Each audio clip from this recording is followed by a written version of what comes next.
First, I want to acknowledge how tired, worried, and frustrated I know Temple members are. I know how they're feeling, but while COVID has been a tough adversary, we've shown we're tougher. Tougher because we have the power of science and vaccines that prevent illness and severe disease. We're tougher because of our resolve. As a wise rabbi once said, when the Jews get going, they go. And now I'll take questions. I have a question for you over here, please, sir. I'm Bubba Maisa from CNN, the Helm News Network. In Helm, that we assume that whatever the world does around us, we should do the opposite. Tell me, what assumptions are the Temple COVID Recovery Task Force using to guide their decisions currently? Well, first let me say, in keeping with the tradition of doing the opposite, the Temple Recovery Task Force has decided to do the exact opposite of what folks in Helm are doing. That is, we'll do the opposite, and therefore we'll be doing what we should be doing. And here's why. COVID-19 continues to be a very serious, major health concern, and I think it's going to be over at least the next 12 months. Now, the greatest weapon we have is full vaccination. And by full vaccination, we mean either the Pfizer, Moderna, 3 total immunizations, one of which, as you know, is the booster. And that provides relatively high-level protection against hospitalization and death from infection by both Delta and Omicron. So some people may get infected, but they're going to have minor disease like a cold or a little bit of a sore throat. And finally, the government is finally putting into place programs to join with pharmacies around the country to make available home test kits so people can find out what's going on. And so the way we see it on the Recovery Task Force is if we combine everybody being boosted and these test kits, we can move forward towards what we might call semi-normal conditions that we've experienced before all this started. And look, owning to-go bags are cute, but let's get real. A cookie and maybe a Hershey's Kiss, it says we tried. We did the best we could. But compare that to table after table filled with sisterhood goodies. You get a plate, you pile that stuff on top. Boy, who knew that Shabbat could be so tasty? I'll take another question. I got a question here for you, sir. This is Gansa Mishpocha from CBS, Congregation Beth Sholem. Are the assumptions that you're operating with, are they in line with the Center of Disease Control and other experts? First, let me say, as the Talmud says, the science of medicine is authorized by God himself. So yes, we are in full and complete agreement with the CDC and expert recommendations. I'll take another question over here from the gentleman in the back. Yes. I've got a question for you. Judah Maccabee from the Aleph Bet Gimel. Let's do away with the Greek letters for the variance network, please.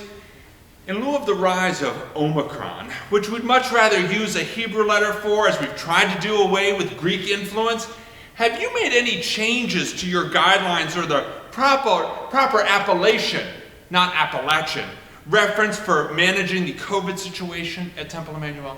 First, let me say I agree. We could use a Hebrew letter. But besides our fellow Jews, who the heck would understand what we were talking about? Anyway, you got your holiday, Judah Maccabee. You got latkes and jelly donuts. You got enough, okay? So, back to the question. Although there's limited data available at this time, it appears that the Omicron variant is more transmissible than the Delta variant. But it does not cause serious disease in fully vaccinated individuals. Therefore, we believe our guidelines continue to provide the Temple community with safe and meaningful experiences. Can I follow up? Yes. Can I have just a follow-up? So what you're saying is you're not going to change from using Greek letters and this Hellenization of the Jewish people? I'm not sure which Helen you're referring to, but I can assure you there's no Helen on the Recovery Task Force. If she shows up, however, I'll let you know. More importantly, the task force has a very strong commitment to move as far as possible towards normalizing Temple activities. To achieve that goal, we are modifying our guidelines as follows. To move towards relatively normalized activities, it is absolutely essential that all adult Temple members are fully immunized with the Moderna or Pfizer vaccine. That is, 3 immunizations, the last one being the booster. Adults having medical conditions that preclude immunization or dramatically limit vaccine effectiveness may take full advantage of Temple events by having a negative COVID home test completed on the day of a Temple event. Children aged 5 and older must be fully vaccinated with the Moderna or Pfizer vaccine, and we're requiring 2 immunizations, or having a negative COVID home test completed on the day of a Temple event. Children aged 5 and older having medical conditions that preclude immunization or dramatically limit vaccine effectiveness may take full advantage of Temple events by having a negative COVID home test completed on the day of a Temple event. Vaccination of children aged 5 and older should be completed by February 15th, 2022. Yeah, I didn't know this was a press conference. I just heard Judah Maccabee was going to be here. I thought there'd be some donuts. I'm not sure. We don't have any.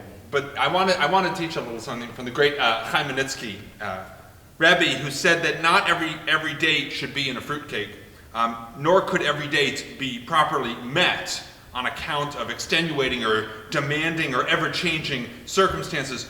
What do we do if a child can't meet a deadline?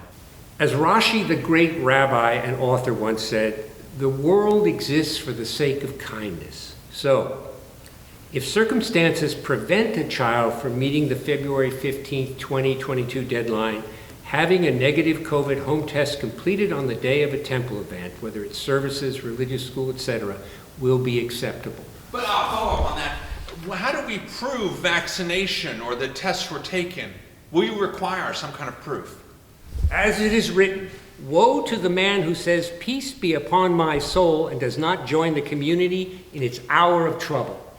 So we are all in this together, and thus everything we do together.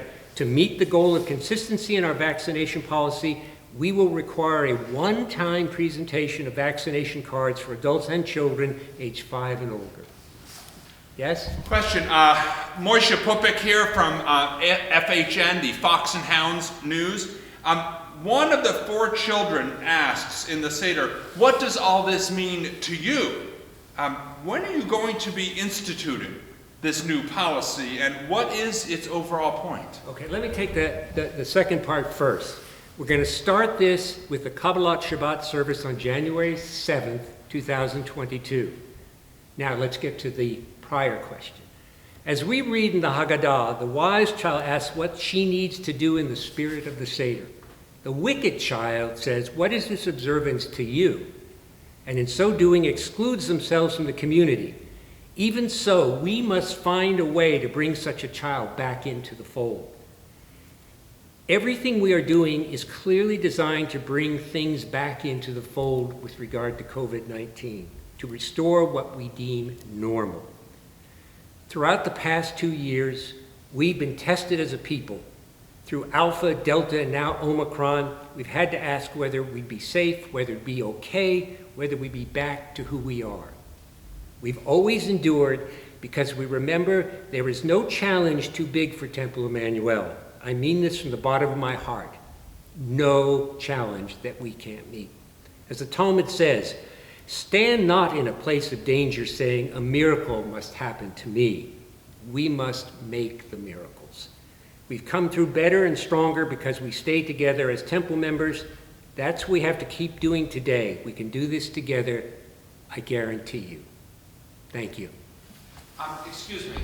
So, does this mean no donuts? This means no donuts. But what about any follow-up questions? If people in the synagogue have questions, or their own answers, will the COVID task force be taking questions? We will arrange any type of forum that the community would like, whether it's on an individual level or a group level, to answer one and all questions that come our way. Contact Vivian Smith if you'd like any of those types of sessions, and we'd love to meet with you. Thank you.